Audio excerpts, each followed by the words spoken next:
My family has always been a complicated bunch. My parents, bless their hearts, tried their best, but my older sister Clara and I have always been like oil and water. She was the golden child, the one who could do no wrong, while I was the one who followed a different path. While she went to a prestigious university and landed a high-paying corporate job, I dropped out of college to chase my dream of becoming a chef. It was a risky move, I'll admit. The early years were tough, filled with long hours, low pay, and the constant smell of burnt garlic clinging to my clothes. Clara never let me forget it. Every family gathering was another opportunity for her to subtly, and sometimes not so subtly, remind me of my poor life choices. She'd talk about her latest promotion, her new designer handbag, or her exotic vacations, all while giving me a look that was a mixture of pity and smug satisfaction. My parents would just smile awkwardly, trying to keep the peace. I learned to just grit my teeth and bear it, focusing on my work and letting my passion for food be my driving force. This year, for my parents' 40th wedding anniversary, Clara decided we should all go on a big family trip. And not just any trip. She proposed a week-long stay at the Serene Horizon, an exclusive, ultra-luxurious resort tucked away on a private island. It was the kind of place you see in glossy magazines, with overwater bungalows, private butlers, and a price tag that could make your eyes water. The moment she announced it in our family group chat, my stomach dropped. I knew what was coming. Sure enough, a private message from Clara popped up. "Hey, just wanted to check if you're okay with the trip idea. I know things are probably tight for you. Don't feel bad if you can't make it. We'll send you lots of pictures." The condescending tone dripped from every word. It was her classic move, pretending to be considerate while actually highlighting my perceived financial struggles. I felt a familiar flash of anger, but I took a deep breath. I typed back a simple, "I'll be there, Clara. Wouldn't miss it for the world."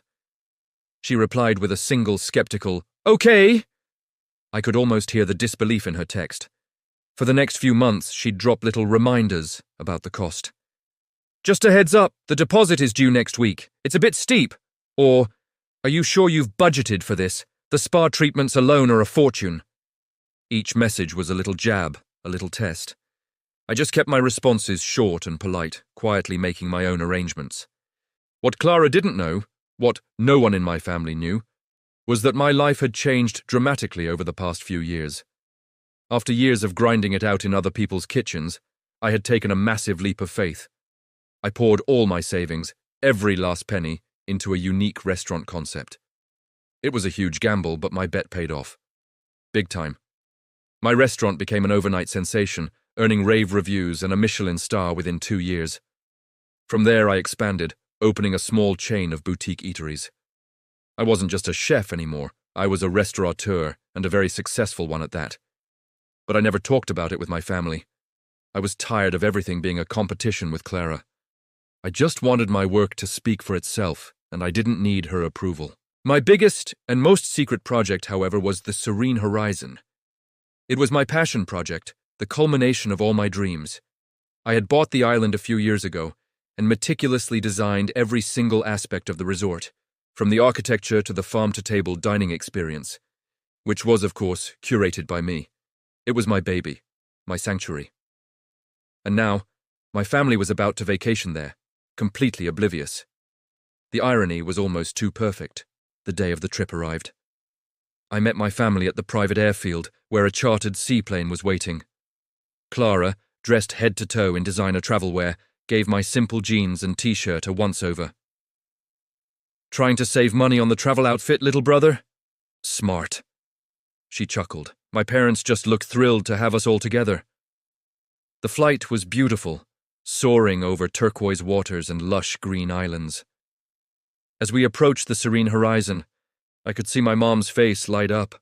"Oh, it's even more beautiful than the pictures," she gasped. Clara, of course, had to put her spin on it. "Only the best for you, Mom. I made sure to book the best villa they had available. It cost a fortune, but you're worth it." She shot a pointed look in my direction. I just smiled and looked out the window. As the seaplane gently landed on the water, the resort staff were already lined up on the jetty to greet us. They were all dressed in crisp, white uniforms, smiling warmly. At the front of the line was the general manager, a distinguished man named Mr. Chen, whom I had hired personally. We disembarked, and my parents were treated like royalty, with flower garlands and welcome drinks. Clara soaked it all in, looking like the Queen of Sheba. She walked confidently towards Mr. Chen, hand outstretched. "Hello, I'm Clara. I made the reservation. We have the Grand Ocean Villa." Mr. Chen smiled politely, but his eyes scanned the group, looking past her. He was looking for me. His face lit up when he saw me standing at the back. He bypassed Clara completely, walking straight towards me. The staff behind him followed suit, their smiles widening. "Welcome home, sir," Mr. Chen said, his voice full of genuine warmth as he bowed slightly. The entire staff echoed him in unison. "Welcome home, sir." The air went still. You could have heard a pin drop. My parents stared, their mouths hanging open. Clara froze mid-stride, her perfectly manicured hands still awkwardly outstretched. Her face went through a rapid series of emotions: confusion, disbelief, and then a slow, dawning horror. She turned to me, her eyes wide. "Sir? What are they talking about? Why are they calling you sir?" I just gave a small shrug and smiled at Mr. Chen. "It's good to be back, David. Thank you for the warm welcome. This is my family. Please, make sure they have the most incredible stay."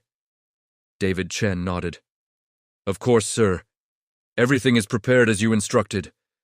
We've upgraded your family to the royal estate. It's our finest accommodation." Clara's face was a pale mask of shock. The royal estate was the one part of the resort that wasn't even listed on the website. It was my personal residence on the island, a sprawling compound with its own private beach, infinity pool, and a full staff, including a private chef, me whenever I was in residence. "The royal estate?" Clara stammered, her voice barely a whisper. "But I booked the Grand Ocean Villa. I finally looked directly at her. "Don't worry, Clara," I said, my voice calm and even. "It's on the house." I couldn't resist a little twist of the knife. "I know things are tight for you, with that big corporate job and all. I wouldn't want you to feel you couldn't afford it." I used her own words against her, but without the malice she always used. My tone was light, almost playful. The rest of the week was interesting. My parents were ecstatic, showering me with questions and hugs, proud and a little overwhelmed by the secret I had been keeping. They were just happy for my success. Clara, on the other hand, was a ghost of herself. She barely spoke for the first 2 days. She avoided eye contact with me, and the smug superiority she always carried was completely gone, replaced by a quiet, awkward humility. On the third night, I was preparing a special dinner for my parents on their private terrace. Clara appeared at the doorway of the open-air kitchen. Can I help?" she asked, her voice small.